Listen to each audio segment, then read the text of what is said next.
BA final year విద్యార్థులకు శుభోదయం. ఈరోజు క్లాసులకి స్వాగతం. ఈరోజు మనం ఇండియన్ ఎకానమీ సెమిస్టర్ 5లో భాగంగా ఉన్నటువంటి పేపర్ 5లోని అంశమైనటువంటి growth and structural changes in Indian economy, భారత ఆర్థిక వ్యవస్థ యొక్క వృద్ధి మరియు నిర్మాణాత్మక మార్పులు అనే అంశం పైన మనం ఈరోజు తెలుసుకోబోతున్నాం. నిన్న మనము చూసాం భారతదేశ ఆర్థిక వ్యవస్థ యొక్క మౌలిక లక్షణాలను మనం నిన్న తెలుసుకున్నాం. సో ప్రతి దేశానికంటూ ఒక ఎక్కువ లక్షణాలు కామన్గా ఉన్న కొన్ని ప్రత్యేక లక్షణాలు, ప్రతి దేశానికంటూ కొన్ని ప్రత్యేక లక్షణాలు ఉంటాయి. సో వాటన్నింటిని నిన్న కూలంకషంగా మనము చర్చించడం జరిగింది. సో ఈరోజు భారత ఆర్థిక వ్యవస్థ యొక్క వృద్ధి మరియు ఈ భారత ఆర్థిక వ్యవస్థలో వచ్చినటువంటి నిర్మాణాత్మకమైన మార్పులను గురించి మనం ఈరోజు తెలుసుకుందాం వన్ బై వన్. సో మొదటగా భారత ఆర్థిక వ్యవస్థ గురించి తెలుసుకునే ప్రయత్నం చేద్దాం. Growth of Indian economy. So ఇక్కడ మనకు తెలుసు భారతదేశం అనేది బ్రిటిష్ వారి యొక్క పరిపాలనలో 190 సంవత్సరాలు, అంటే 1757 ప్లాసీ యుద్ధమును ఓడిపోయిన తర్వాత అక్కడి నుండి వాళ్ళ వలస పాలన మన దేశంలో ప్రారంభమైతే 1947 ఆగస్టు 15 వరకు కొనసాగింది. అయితే ఇక్కడ బ్రిటిష్ వారి పాలనా కాలంలో భారత ఆర్థిక వ్యవస్థ యొక్క వృద్ధి కోసము ఎటువంటి చర్యలను తీసుకోకపోగా మన దేశం యొక్క సంపదను బ్రిటన్కు తరలించడం జరిగింది. దాన్ని Dadabhai Nehruji, grand old men of India అయినటువంటి దాదాబాయి నెహ్రూజీ తన సంపద స్రావ సిద్ధాంతములో చెప్పడం జరిగింది ఏంటంటే, మన భారతదేశాన్ని ఒక పాలిచ్చే కామధేనువుగా భావించారు. భారతదేశ సంపదనంతటిని బ్రిటన్కి తరలించుకు వెళ్ళిపోయారు. ఏ విధంగా బ్రిటన్కు భారతదేశం యొక్క సంపదను తరలించుకుపోయారనే విషయాన్ని చాలా స్పష్టంగా చెప్పడం జరిగింది. సో ఇక్కడ కాబట్టి బ్రిటిష్ వారి పాలనా కాలంలో పారిశ్రామిక రంగము కానీ, వ్యవసాయ రంగము కానీ, సేవా రంగము కానీ ఏమాత్రం అభివృద్ధికి నోచుకోలేదని చెప్పవచ్చు. వాళ్ళ సైనికులను తరలించడానికి, వాళ్ళ సరుకులకు, వాళ్ళకు ముడి పదార్థాలను తరలించడానికి కావలసిన రైల్వేల లాంటి కొన్ని రోడ్డు మార్గాలను, రైల్వేల లాంటి ఏర్పాటు చేయడం తప్ప దాంట్లో కూడా వారి యొక్క స్వార్థం అనేది మనకు కనబడుతుంది స్పష్టంగా. సో ఇక్కడ బ్రిటిష్ వాళ్ళు భారత ఆర్థిక వ్యవస్థకు ఎప్పుడు కూడా పెద్దగా చేసింది ఏమీ లేదు. వీలైనంత వరకు దోచుకునే ప్రయత్నమే చేశారు చివరి వరకు. కాబట్టి మనకు స్వాతంత్రం వచ్చిన తర్వాత మనము అప్పుడు మళ్ళీ జీరో నుంచి మొదలు పెట్టాల్సిన అవసరం ఏర్పడింది.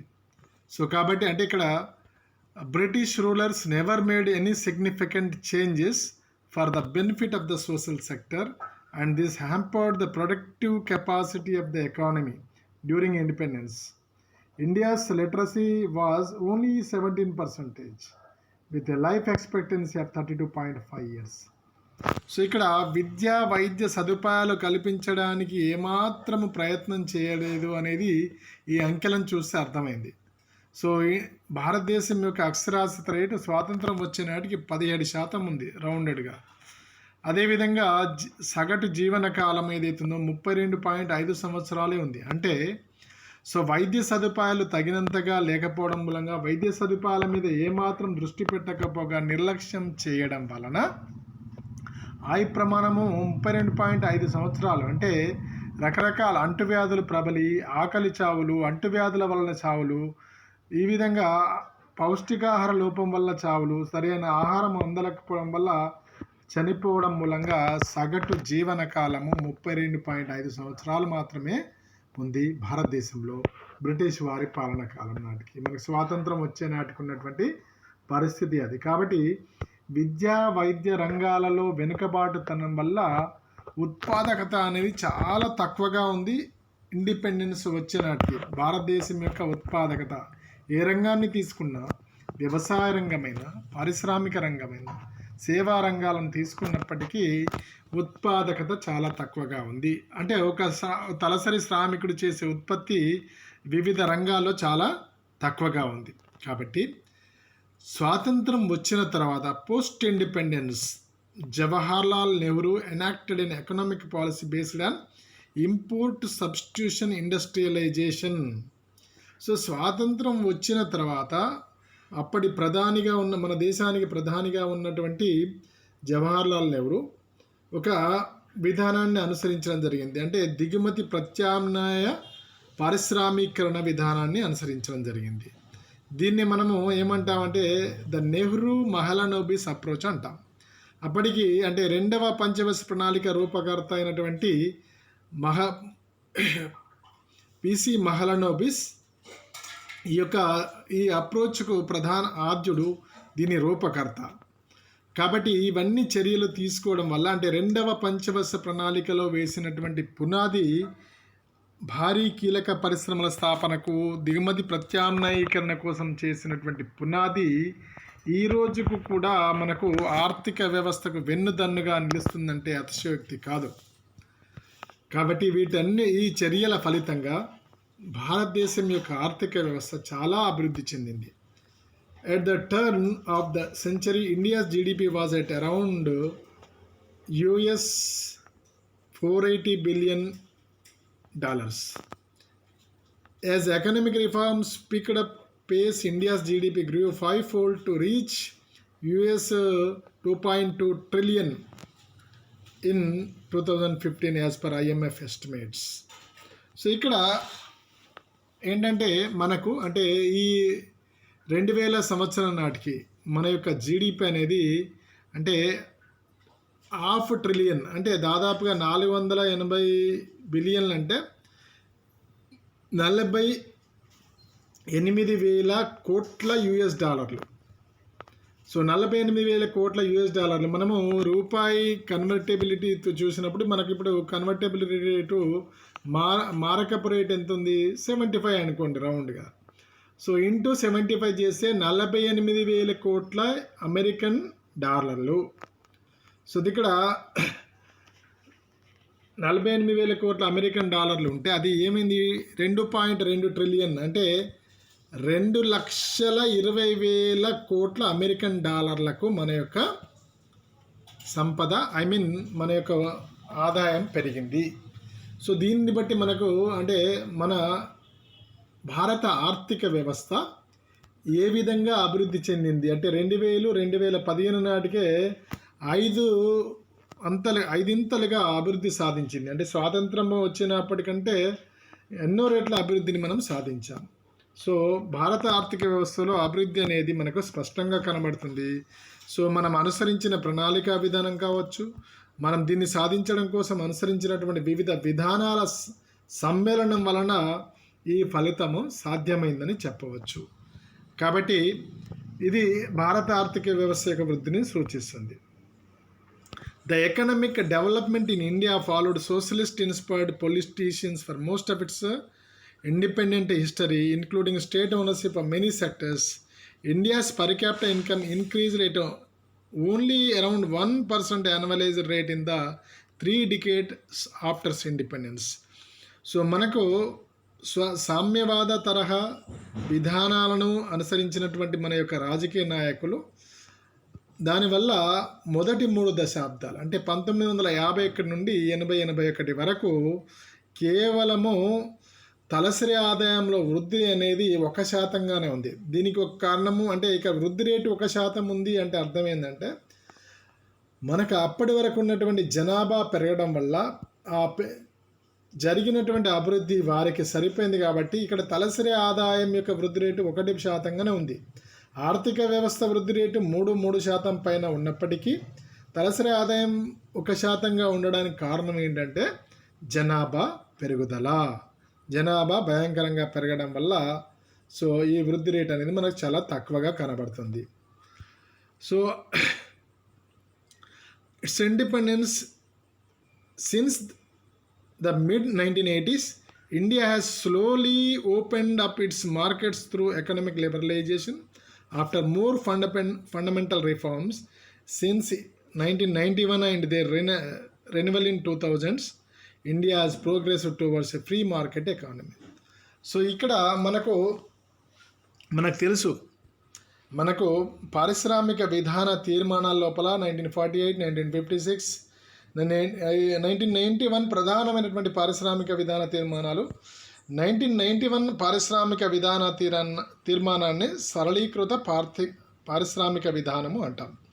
సో ఈ విధానంలో తీసుకొచ్చినటువంటి సంస్కరణ వల్ల దానిని మళ్ళీ 2000 సంవత్సరం తర్వాత కూడా వాటిని ఇంకా సంస్కరణలు కొనసాగించడం వల్ల మనది స్వేచ్ఛాయుత ఆర్థిక వ్యవస్థగా రూపొంది మన యొక్క వృద్ధి రేటు చాలా ఎక్కువగా ఉంది.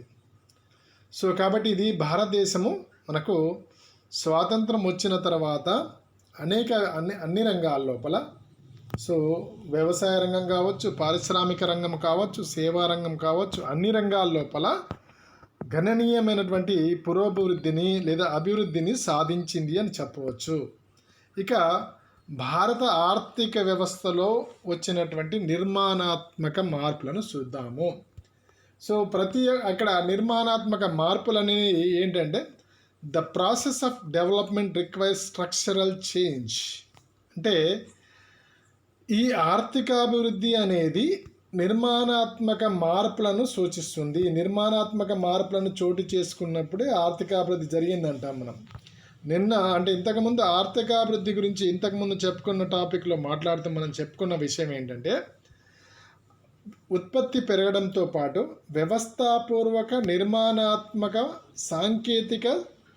సాంఘిక మార్పులు చోటు చేసుకోవడాన్ని సూచించేదాన్ని ఆర్థికాభివృద్ధి అన్నాం. కాబట్టి ఆర్థికాభివృద్ధి అనేది జరగాలంటే నిర్మాణాత్మక మార్పులు చోటు చేసుకోవడం జరగాలి. The structural change of an economy takes place mainly along two dimensions.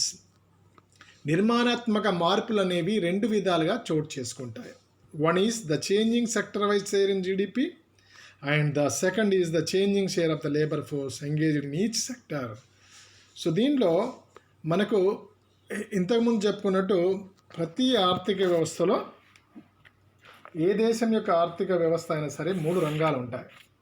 ఆ 3 రంగాల్లో మార్పులు రావడం అంటే ఇక్కడ ఈ 3 రంగాల వాటా ఏదైతే ఉందో మనము ఫస్ట్ తీసుకున్నట్టయితే ప్రాథమిక రంగము, వ్యవసాయము, వ్యవసాయ అనుబంధ వృత్తులు అంటే చేపల పెంపకం కావచ్చు, పశువుల పెంపకం కావచ్చు, అటవీ సంపద, గనుల తవ్వకం, దీన్ని ప్రాథమిక రంగం అంటాం. అదేవిధంగా ద్వితీయ రంగము లేదా దీన్నే మనము స్థూలంగా పారిశ్రామిక రంగం అని కూడా పిలుస్తాం. దీనిలో భాగంగా తయారీ రంగము, మ్యానుఫ్యాక్చరింగ్ సెక్టర్, కన్స్ట్రక్షన్ సెక్టర్ అంటే నిర్మాణ రంగము, ఎలక్ట్రిసిటీ విద్యుత్ శక్తి, అదేవిధంగా గ్యాస్, వాటర్ సప్లై మంచినీటి సరఫరా దీనిలో ఈ ద్వితీయ రంగంలో వస్తాయి. దీన్నే మేజర్ పార్ట్ పరిశ్రమలది ఉంటుంది కాబట్టి పారిశ్రామిక రంగం అని కూడా మనం చెప్తాం. ఇక తృతీయ రంగంలోకి వచ్చేసి దీన్ని సేవా రంగం అంట. ఈ సేవా రంగం లోపల 3 ఉంటాయి. సేవా రంగం లోపల అనేక రంగాలు దీని కిందకి వచ్చేస్తాయి. వ్యాపారము, హోటల్స్, రవాణా, సమాచారము, ఫైనాన్షియల్ సేవలు, బ్యాంకింగ్, ఇన్సూరెన్స్, రియల్ ఎస్టేట్, వ్యాపార సేవలు, ప్రభుత్వ పాలన మరియు రక్షణ, ఇతర సేవలు, ఇన్ని కలిపితే సేవా రంగం అవుతుంది. ఇక్కడ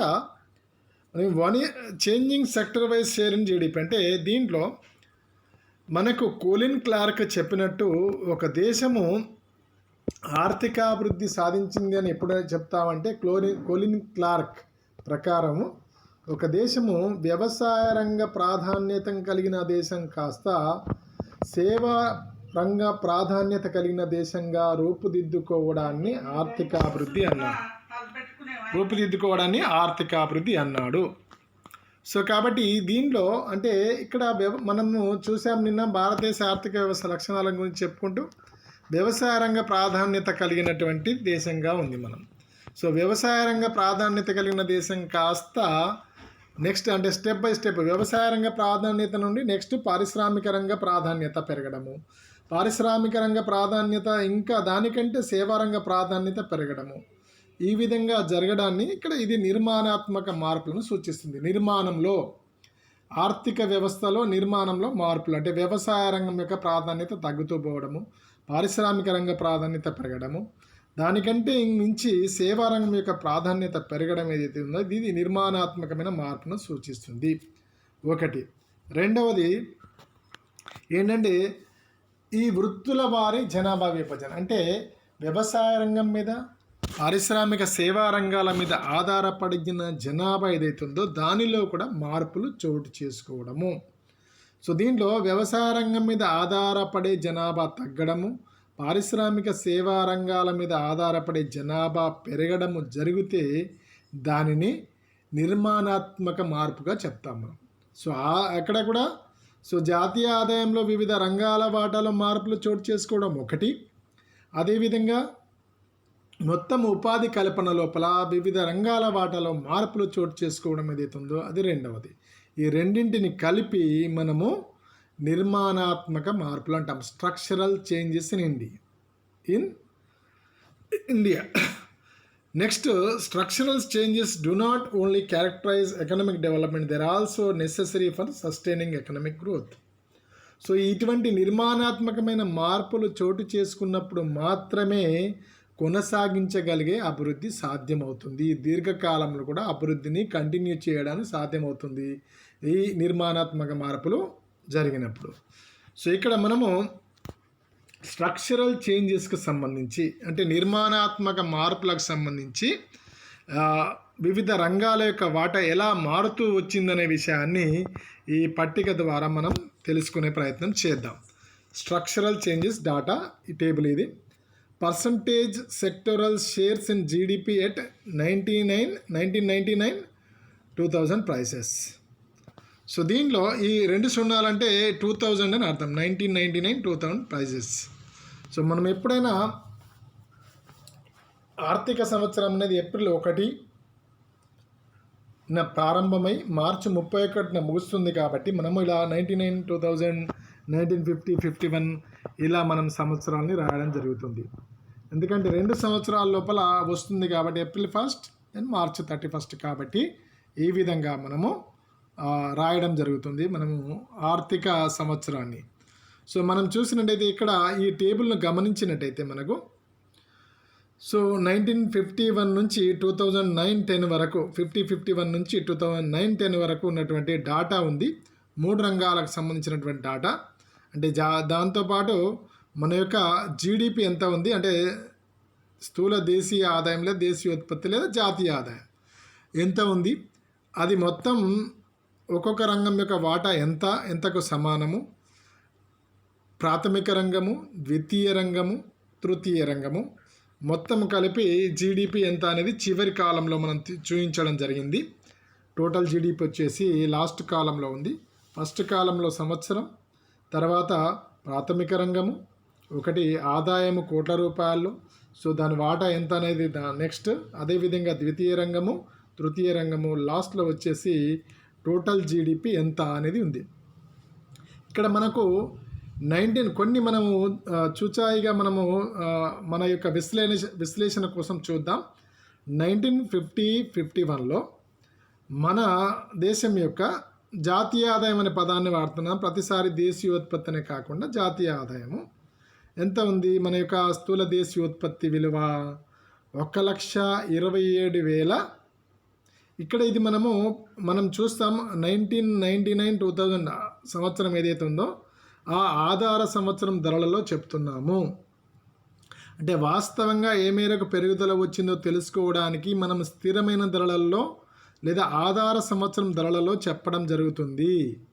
సో ఇక్కడ మనం గమనించినట్టయితే స్థూల దేశీయోత్పత్తి విలువ 1,27,062 కోట్ల రూపాయలు ఉంది. ఇది మొత్తం పర్సంటేజ్ ఎంత, వ్యవసాయ రంగం లేదా ప్రాథమిక రంగం వాటా ఎంత ఉంది, 56.7 సో ఈ సమాచారం అంతా మనకు సోర్స్ ఏంటంటే ఎకనామిక్ సర్వే ఆఫ్ ఇండియా. ప్రతి సంవత్సరము ఎకనామిక్ సర్వే అనేది ప్రవేశపెట్టడం జరుగుతుంది. ఎకనామిక్ సర్వే ఆఫ్ ఇండియా సమాచారాన్ని మనము దీని లోపల తెలపడం జరుగుతుంది. దాన్ని మనం చర్చిస్తున్నాం ఇప్పుడు. ఇక సెకండరీ సెక్టర్ అంటే ద్వితీయ రంగము, దాన్నే పారిశ్రామిక రంగం అని కూడా అంటాం. దాన్ని గమనించినట్టయితే 30,618 కోట్ల రూపాయలు ఉంది. దాని వాటా 13.66. అదేవిధంగా సేవారంగం 66,418 కోట్ల రూపాయలు. సో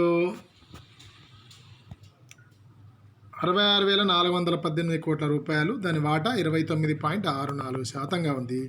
మొత్తం స్థూల దేశీయోత్పత్తి విలువ ఎంత? 2,24,098 కోట్ల రూపాయలు.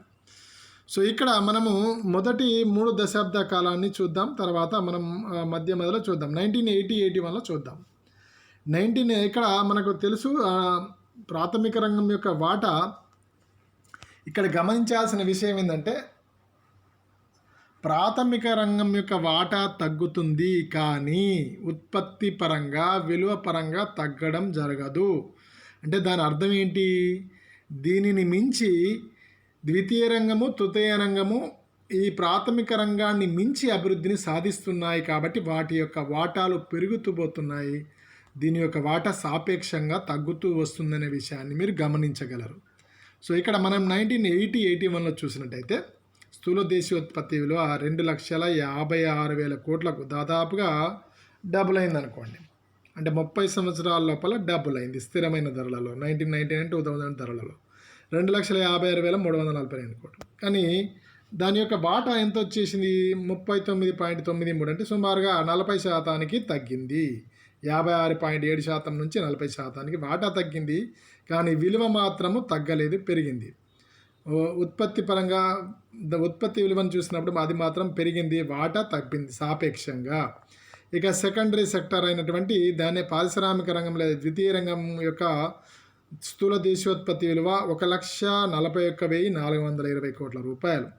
సో ఇది 22% వాటాకు పెరిగింది. 13.66% నుండి 22.3% పెరగడాన్ని గమనించవచ్చు. తర్వాత సేవా రంగం యొక్క ఉత్పత్తి విలువ 2,44,159 కోట్ల రూపాయలు ఉండగా దీని వాటా 38.04 కోట్లు. సో మొత్తం స్థూల దేశీయోత్పత్తి విలువ 6,41,921 కోట్ల రూపాయలు. ఇక్కడ ఒక విషయం గమనించాలి మీరు. ఆధార సంవత్సరం మారింది అనుకోండి, ఈ విలువలన్నీ మారుతాయి. అంటే ఇంకా లేటెస్ట్ ఆధార సంవత్సరం తీసుకున్నట్టయితే మనకు ఈ విలువలన్నీ ఎక్కువగా కనబడతాయి. ఇంకా ఒకవేళ బ్యాక్ పోయినట్టయితే, ఆధార సంవత్సరం వెనుకకు పోయినట్టయితే ఈ విలువలన్నీ తక్కువగా కనబడతాయి. కాకపోతే తక్కువ కనబడిన అన్నింటినీ అదే ఆధార సంవత్సరం ధరలో లెక్కిస్తాం కాబట్టి ఏమి ఇబ్బంది లేదు. సో మనకు విలువ పరంగా ఎక్కువ తక్కువ అనేది కనబడుతూ ఉంటాయి. సో ఇక్కడ నెక్స్ట్ మనము చూసినట్టయితే 2000 సంవత్సరాన్ని మనం పరిశీలిద్దాం. 2001, 2002 సంవత్సరాన్ని మనం పరిశీలిద్దాం. మొత్తం అంతా కూడా ఐడియా కోసం మొత్తం ఎలా మార్పులు చోటు చేసుకున్నాయి, నిర్మాణాత్మక మార్పులు ఎలా వచ్చాయి, జాతీయ ఆదాయంలో వివిధ రంగాల వాటాలో మార్పులు ఎలా వచ్చాయి అనేదాన్ని చూస్తున్నాం మనం. సో ఇక్కడ మీరు చూసినట్టయితే 2001-2 సంవత్సరానికి సంబంధించి ప్రాథమిక రంగం వాటా 5,16,584 కోట్లు. దాదాపుగా ఇది డబుల్ అయిందని చెప్పొచ్చు. అంటే 20 ఇయర్స్లో డబుల్ అయింది. దాని వాటా మాత్రము మొత్తం ఉత్పత్తి విలువ మాత్రం డబుల్ అయింది, కానీ వాటా మాత్రం ఏమైంది? 26% పడిపోయింది. 26% తగ్గిపోయింది మొత్తం పర్సంటేజ్ పరంగా చూసినప్పుడు. అదేవిధంగా సెకండరీ సెక్టర్ అంటే ద్వితీయ రంగం యొక్క వాటాను చూసినట్టయితే 4,50,723 కోట్లుగా ఉంది. ఇది 22.85 లేదా 23% దగ్గరగా ఉంది. అదేవిధంగా సేవా రంగాన్ని పరిశీలించినట్టయితే 1,05,299 కోట్లుగా ఉంది. 10,05,299 కోట్లుగా ఉంది. అంటే 51% లేదా 50.96 లేదా 51%గా దీని యొక్క వాటా ఉంది అని అర్థమవుతుంది. అంటే 29% నుండి 50% దీని యొక్క వాటా పెరిగింది. 51% పెరిగింది. మొత్తం మీద మన యొక్క స్థూల దేశీయోత్పత్తి విలువ 19,72,606 కోట్ల రూపాయలకు పెరిగింది. సో ఇక లేటెస్ట్కి వచ్చేద్దాం. లాస్ట్గా అన్నిటినీ అంటే లేట్ అవుతుంది కాబట్టి ఇక లేట్కి వచ్చేద్దాం. సో 2009-10 గమనించినట్టయితే ఇక్కడ స్థూల దేశీయోత్పత్తి విలువ 7,60,974 కోట్లు, అంటే 5 లక్షల కోట్ల చిల్లర నుండి 7,60,974 కోట్లకు పెరిగింది. అంటే మన వాటా మాత్రం ఏమైంది, 16.93 లేదా 17% తగ్గిపోయింది.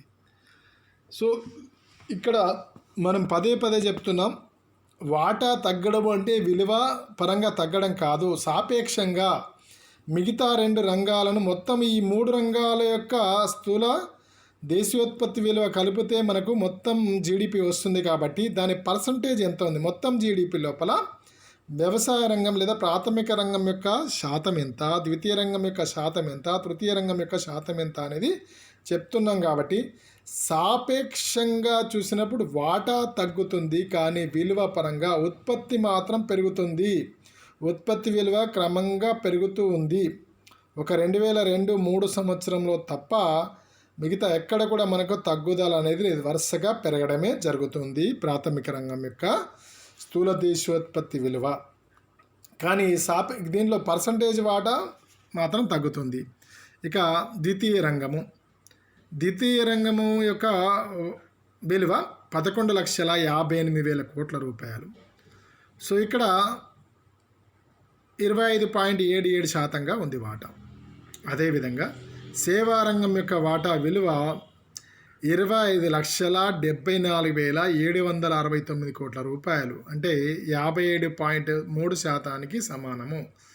సో ఇక్కడ మొత్తం విలువ వచ్చేసి మొత్తం స్థూల దేశీయోత్పత్తి విలువ 2009-10 సంవత్సరంలో 1999-2000 సంవత్సరం ధరలలో, ఆధార సంవత్సరం ధరలలో 44,93,743 కోట్ల రూపాయలకు మన యొక్క స్థూల జాతీయోత్పత్తి విలువ పెరిగింది. మీరు ఒక్కసారి గమనించినట్టయితే 1950-51లో స్థూల దేశీయోత్పత్తి విలువ 2,24,98,000 కోట్ల నుండి 44 లక్షలు, అంటే దాదాపుగా 20 టైమ్స్ 44,93,743 కోట్ల రూపాయలకు పెరగడం జరిగింది. సో ఇవన్నీ ఇక్కడ మనకేంది, నిర్మాణాత్మక మార్పులు అనేది స్పష్టంగా వచ్చింది. ఏమైంది, వ్యవసాయ రంగం యొక్క వాటా క్రమంగా తగ్గుతూ వచ్చి 56.7% నుండి 16.93%, పారిశ్రామిక రంగం యొక్క వాటా అనేది 13.66% నుండి దాదాపుగా 24-25% దగ్గరనే, దాదాపుగా ఒక 15 సంవత్సరాల నుంచి అక్కడే ఉంది. 24 నుంచి 25-26% కూడా దాటలేదు, అంతే ఉంది. అంటే స్టాగ్నెంట్ అయిపోయింది ఒక 15-20 సంవత్సరాలుగా. సో సేవా రంగం యొక్క వాటాను మనం గమనించినట్టయితే దీని యొక్క వాటా 29.64% నుండి 57.3%గా మారింది.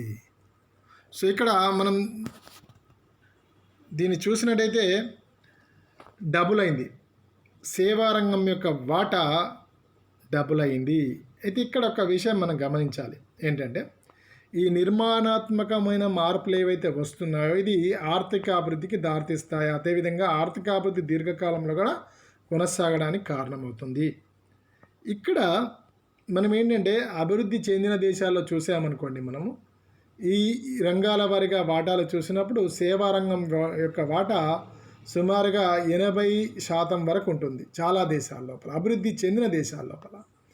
అదేవిధంగా ఇక్కడ పారిశ్రామిక రంగం వాటా 10 నుండి 15%, 18% మధ్యలో ఉంటుంది. ఆయా దేశాన్ని బట్టి వేరువేరుగా ఉంటుంది. వ్యవసాయ రంగం వాటా 1-2% నుంచి 10% లోపలగా ఉంటుంది, బిలో 10. సో ఇది అభివృద్ధి చెందిన దేశాల లోపల అక్కడ ఆ విధంగా నిర్మాణాత్మకంగా ఉంటుంది. ఆయా దేశాల యొక్క ఆర్థిక యొక్క వ్యవస్థ యొక్క నిర్మాణం ఆ విధంగా ఉంటుంది. అంటే సేవా రంగం యొక్క వాటా అత్యధికంగా, పారిశ్రామిక రంగం వాటా సెకండ్ ప్లేస్లో, దెన్ వ్యవసాయ రంగం వాటా థర్డ్ ప్లేస్లో ఉంటుంది. అది బిలో 10%, 1-2% నుంచి మొదలుకొని బిలో 10% ఉంటుంది. ఇక్కడ మనము మన దేశ ఆర్థిక వ్యవస్థను గమనించినట్టయితే మన దేశము కూడా అభివృద్ధి చెందిన దేశంగా మారే వైపు మన ప్రయాణము కొనసాగుతుంది అనే విషయాన్ని ఇక్కడ ఈ నిర్మాణాత్మక మార్పులు చెప్తా ఉన్నాయి. సో మన దగ్గర ఇంకా వ్యవసాయ రంగం యొక్క పాట 17% వచ్చింది. ఇప్పుడు లేటెస్ట్గా తీసుకున్న మనకు 2013-14 ఇంకా లేటెస్ట్ తీసుకున్న 12-13% ఈ యొక్క పర్సంటేజ్ తగ్గిపోయింది. సో ఇది కాస్త 2-3% తగ్గి సేవా రంగం యొక్క వాటా 70-80% పెరిగి పారిశ్రామిక రంగం వాటా కూడా పెరిగినట్టయితే మన దేశము అభివృద్ధి చెందిన దేశంగా మనం చూడొచ్చు. విద్యార్థులుగా మీరు తప్పకుండా మీరు మీ ఏదో ఒక దశలో భారతదేశాన్ని అభివృద్ధి చెందిన దేశంగా చూస్తారు కావచ్చు, రైట్. ఇక next different sectors growth rate. ఇక్కడ మనము దీన్ని విలువ పరంగా చూసాం. ఆయా రంగాలు వృద్ధి రేటు ఏ విధంగా సాధించాయనే విషయాన్ని ఈ క్రింది పట్టిక ద్వారా తెలుసుకోవచ్చు. దానిలో growth rate of GDP and different sectors growth rate మనం గమనించినట్టయితే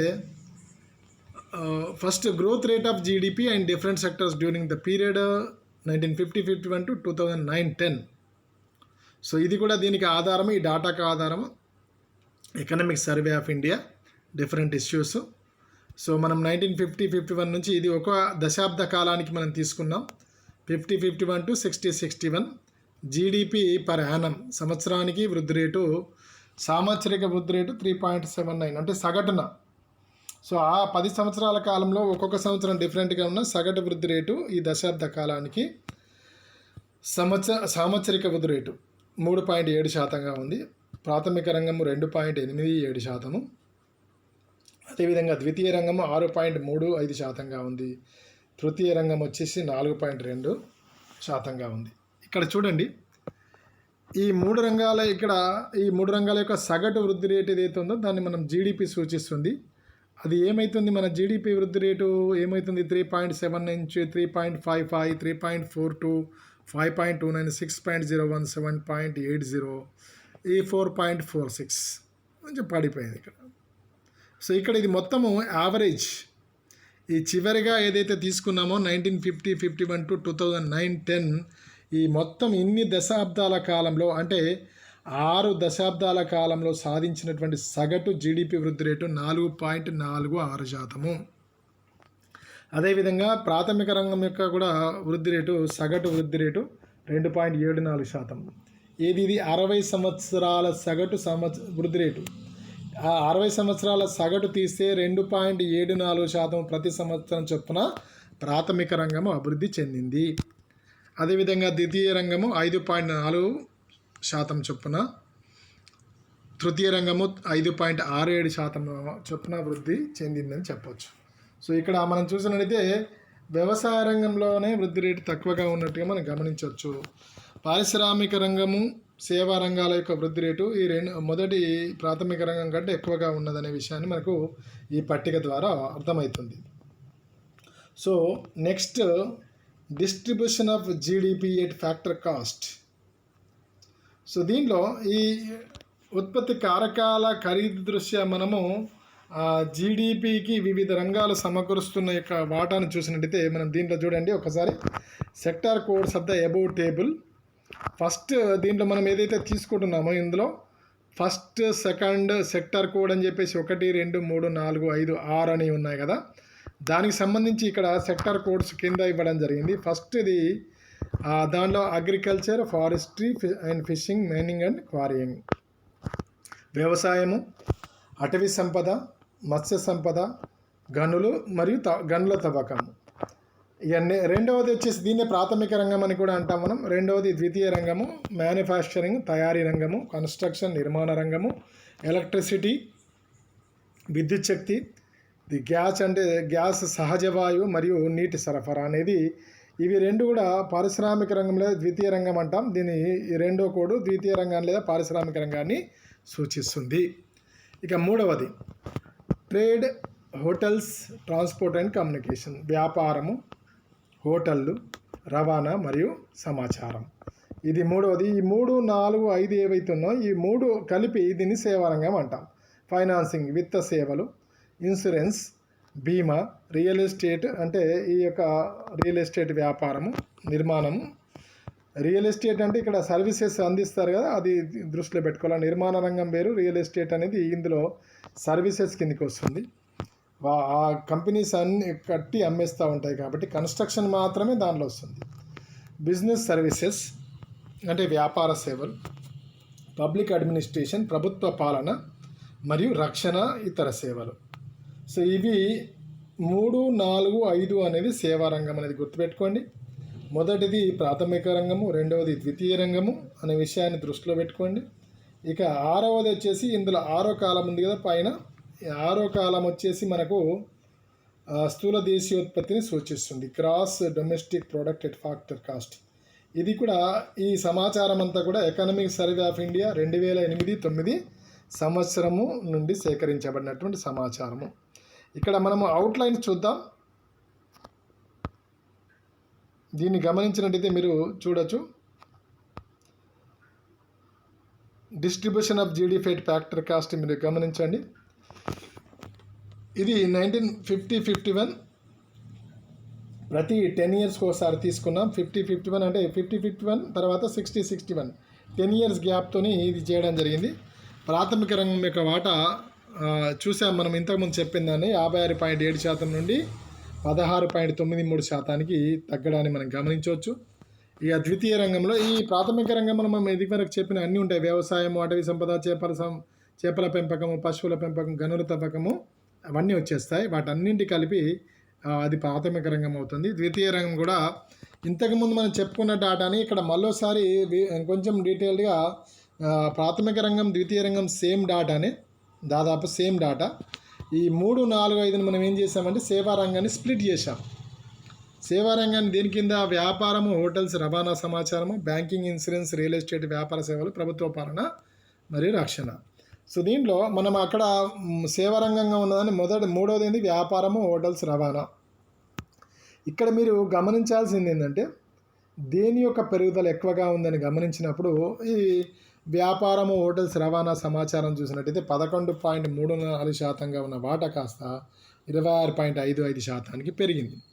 అదేవిధంగా బ్యాంకింగ్, ఇన్సూరెన్స్, రియల్ ఎస్టేట్, వ్యాపార సేవలు చూసినట్టయితే దాని వాటా ఎంత ఉంది? 50-51లో 7.69% నుండి ఎంతకు పెరిగింది? 17.17% పెరిగింది. అంటే ఇక్కడ 10% పెరిగింది. ఇక్కడ చూసినట్టయితే ఎంత పెరిగింది? 15% పెరిగింది. అదేవిధంగా ఐదవది ప్రభుత్వ పాలన మరియు రక్షణ, ఇతర సేవలు. దీని యొక్క వాటా ఎంత ఉంది? 10.61% నుండి 13.57% మాత్రమే పెరిగింది. దీంట్లో పెరుగుదల తక్కువగా ఉంది. అంటే ఈ సేవారంగం ఈ మూడింటిని కలిపి 3, 4, 5ను కలిపి సేవారంగము అంటాం. ఈ అన్నింటి యొక్క మొత్తాలను కూడితే మనకు జీడిపికి సమానం కావాలి, 100%కి సమానం కావాలా. సో దీంట్లో వ్యాపారము, హోటల్స్, రవాణా సమాచార రంగము చాలా వేగంగా అభివృద్ధి చెందుతూ ఉంది. బ్యాంకింగ్, ఇన్సూరెన్స్, రియల్ ఎస్టేట్, వ్యాపార సేవల రంగము దాని తర్వాత ప్లేస్లో ఉంది. ప్రభుత్వ పాలన కానీ ఇంకా రక్షణ రంగానికి సంబంధించిన మొత్తాలు కానీ పెద్దగా జస్ట్ 3%. అంటే ఈ 60 సంవత్సరాల కాలంలో ఒక 3% పెరుగుదల మాత్రమే ఉంది జీడిపిలో as a percentage of GDP. ఇక్కడ ఈ 3% అంటే ఇది మనం పర్సంటేజ్ ఆఫ్ జీడిపి చూసినప్పుడు ఉత్పత్తి విలువ పరంగా చూస్తే పెద్ద మొత్తంలో పెరుగుదల ఉంటుంది. ఇక్కడ 3% మాత్రం పెరుగుదల మనము గమనించవచ్చు. So next sectoral distribution of population. మనం ఏమన్నా నిర్మాణాత్మక మార్పులు అంటే ఒకటి జాతీయ ఆదాయంలో వివిధ రంగాల వాటాలో మార్పులు రావడము ఒకటి. దెన్ వివిధ రంగాలపై ఆధారపడిన జనాభా నిర్మితి లోపల మార్పులు రావడాన్ని స్ట్రక్చరల్ చేంజెస్ అనే పదాన్ని వాడాము మనము. So sectoral distribution of population, వృత్తుల వారి లేదా రంగాల వారి జనాభా విభజన. ఇక్కడ మీరు చూడండి సెక్టార్ ఫస్ట్ కాలంలో సెక్టార్ ప్రైమరీ, సెకండరీ, టెర్షియరీ అంటే ప్రాథమిక రంగము, ద్వితీయ రంగం, తృతీయ రంగము. 1950-51 నుంచి 2008-9 వరకు సమాచారాన్ని తీసుకున్నాం. ఇది ఒక వెబ్సైట్ నుండి సమాచారాన్ని సేకరించడం జరిగింది. సో మనకు ప్రైమరీ వాటా మీరు చూడండి 1950-51లో 72.1గా ఉంది. సెకండరీ వచ్చేసి 10.7 ఉంది. దీనిలో అంటే 72% మంది వ్యవసాయ రంగం మీద ఆధారపడి జీవించారు 50-51లో. పారిశ్రామిక రంగం మీద ఆధారపడ్డ వాళ్ళు 10.7% మంది. ఇక సేవా రంగం మీద ఆధారపడ్డ వాళ్ళు 17.2% మంది. దీన్ని మీరు గమనించినట్టయితే ఒక ఎక్కడి వరకు మనకు దాదాపుగా 1991 వరకు వ్యవసాయ రంగం మీద ఆధారపడి జనాభాలో పెద్దగా మార్పు రాలేదు. జస్ట్ ఒక 5-6% మించి మార్పు రాలేదు. 1991 నుండి 1999 లోపల ఒక 10% తగ్గుదల ఏర్పడింది. తర్వాత 8-9లో కూడా 1999-2000 నుంచి 9 సంవత్సరాల కాలంలో కూడా పెద్దగా మార్పు లేదు. అంటే అర్థం ఏంటి? ఇంకా వ్యవసాయ రంగమే ఇంతమందికి ఉపాధిని కల్పిస్తుంది మెజారిటీ. ఇది మారాల్సిన అవసరం ఉంది.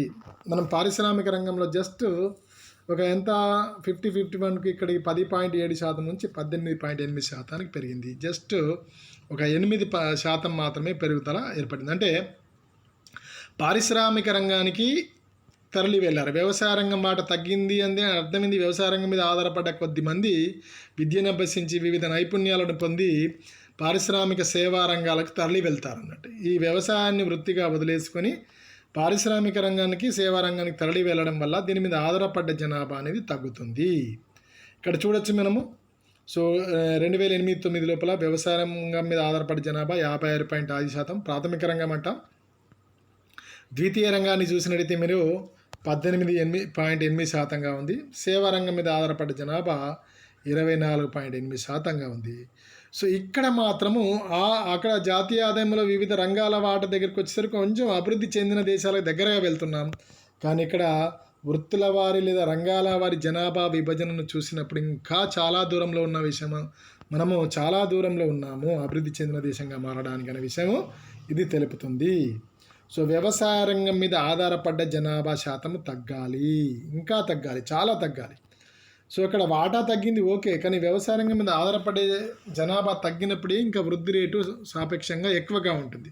ఎందుకంటే వ్యవసాయ రంగం యొక్క వృద్ధి రేటు కంటే ఇంతకుముందు చూసాం పారిశ్రామిక సేవా రంగాల యొక్క వృద్ధి రేటు ఎక్కువగా ఉంటుంది. కాబట్టి ఈ రెండు రంగాల్లోకి ఇందులో ఉన్న జనాభా అనేది మారినప్పుడు మనకు మొత్తం మీద ఆర్థిక వ్యవస్థ అనేది ఎక్కువగా వృద్ధి రేటు సాధించడానికి అభివృద్ధి చెందిన దేశంగా మారే వైపు మన ప్రయాణము వేగవంతం కావడానికి దారితీస్తుంది. So next employment by different sectors.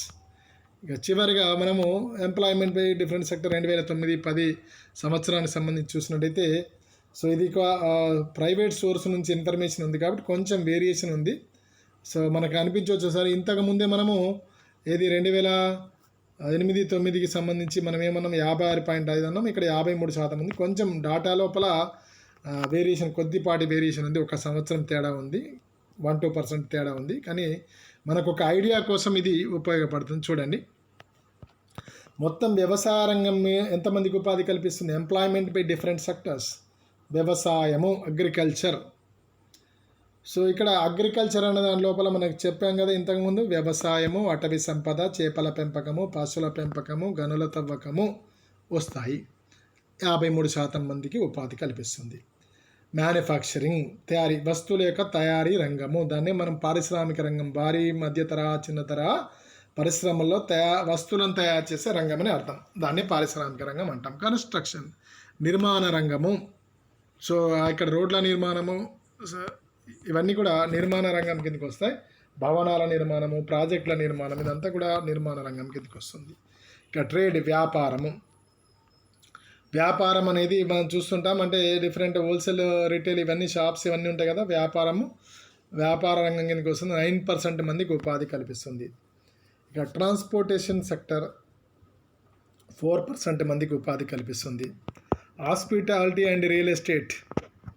Hospitality అంటే సేవలు అందించేది. ఇక్కడ మనము ఏమంటాం హోటల్స్లో మనం హాస్పిటాలిటీ అంటే ఇక్కడ లాడ్జ్లు అవి అంటాం కదా, ఉండడానికి బస చేయడానికి, వాటిని హాస్పిటాలిటీ అంటాం. రియల్ ఎస్టేట్ ఈ రెండు కలిపి 3% మందికి ఉపాధి కల్పిస్తున్నాయి. విద్యారంగము 2% మందికి ఉపాధి కల్పిస్తుంది. అంటే విద్యారంగం అంటే వివిధ స్కూళ్ళలో పనిచేసే టీచర్లు, టీచింగ్, నాన్ టీచింగ్ స్కూళ్ళు, కాలేజీలు, యూనివర్సిటీలు, సాంకేతిక విద్యా కళాశాల అన్ని రకాల విద్యా సంస్థల్లో కలిపి 2% మందికి ఉపాధి కల్పిస్తూ ఉన్నాయి.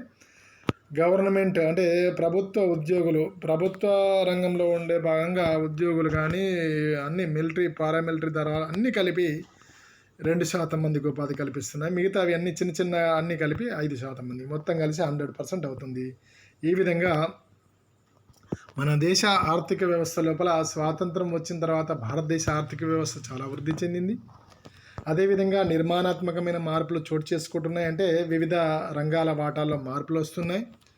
అదేవిధంగా ఈ వివిధ రంగాల మీద ఆధారపడిన జనాభా శాతంలో కూడా మార్పులు వస్తున్నాయి. కానీ ఇందులో మార్పులు చాలా సానుకూలంగా లేవు, ఇంకా మారాల్సిన అవసరం ఉంది.